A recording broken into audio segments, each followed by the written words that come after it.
Assalamualaikum warahmatullahi wabarakatuh. Selamat datang di DBTV, channelnya edukasi. Perkenalkan, nama saya Nurul Aisyarini, saya adalah pengajar di SMA Ado Bangsa, mengajar mata pelajaran PPKN, Pendidikan Pancasila dan Kewarganegaraan. Pada pembahasan kali ini, kita akan membahas mengenai bab 2, yaitu Sistem dan Dinamika Demokrasi Pancasila.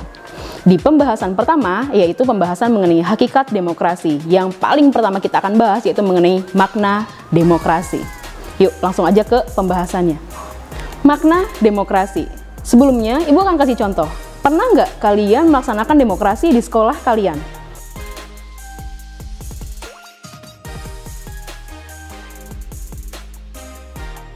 Misalnya pemilihan OSIS atau pemilihan ketua kelas.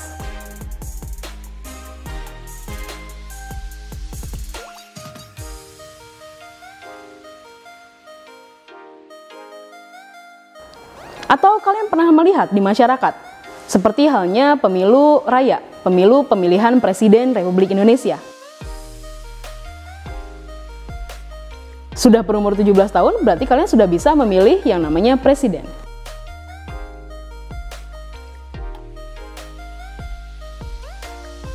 Nah, di dalam contoh-contoh yang tadi, yang barusan, itu adalah contoh-contoh demokrasi di lingkungan sekitar kalian.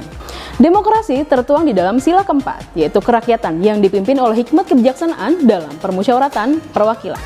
Di dalam sila keempat, mengamanatkan bahwa setiap keputusan suatu permasalahan selalu menerapkan musyawarah. Kata demokrasi berasal dari dua kata dalam bahasa Yunani, yaitu demos, yaitu merakyat, dan kratos atau kretin yang berarti pemerintahan. Sehingga demokrasi dapat diartikan sebagai pemerintahan rakyat. Kata ini kemudian diserap menjadi salah satu kosakata dalam bahasa Inggris, yaitu demokrasi. Menurut Kamus Besar Bahasa Indonesia atau KBBI, demokrasi merupakan istilah politik yang berarti pemerintahan rakyat.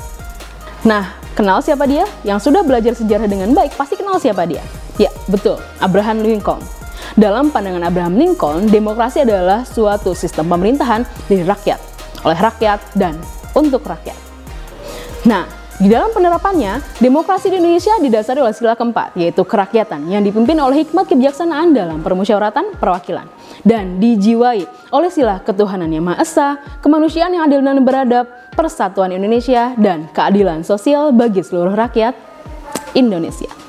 Nah, selanjutnya, kebebasan dan demokrasi sering dipakai karena timbal balik, tetapi keduanya tidak sama. Sebagai suatu konsep, demokrasi adalah seperangkat gagasan dan prinsip tentang kebebasan yang juga mencakup seperangkat praktik yang terbentuk melalui sejarah panjang dan sering berliku-liku. Pendeknya, demokrasi adalah pelembagaan dari kebebasan. Artinya, kebebasan yang dimiliki rakyat diatur dan diarahkan oleh sebuah lembaga kekuasaan yang sumber kekuasaannya berasal dari rakyat dan dijalankan sendiri oleh rakyat, sehingga kebebasan yang mereka miliki dapat dilaksanakan secara bertanggung jawab dan tidak melanggar kebebasan yang dimiliki oleh orang lain. Nah, kalau sudah membahas mengenai demokrasi, pasti kalian pernah mendengar yang namanya, ya betul, otoriter. Otoriter menurut KBBI artinya sewenang-wenang atau berkuasa sendiri. Jadi, pemerintah yang otoriter adalah sistem pemerintahan yang didasarkan pada kekuasaan yang mutlak, di mana kekuasaan politik terkonsentrasi pada seorang pemimpin aja. Pemimpin tersebut tidak dibatasi dengan aturan, hukum, dan membuat kebijakan di negara sesuai dengan kehendak pribadinya sendiri. Nah, itu adalah perbedaan antara demokrasi dengan otoriter.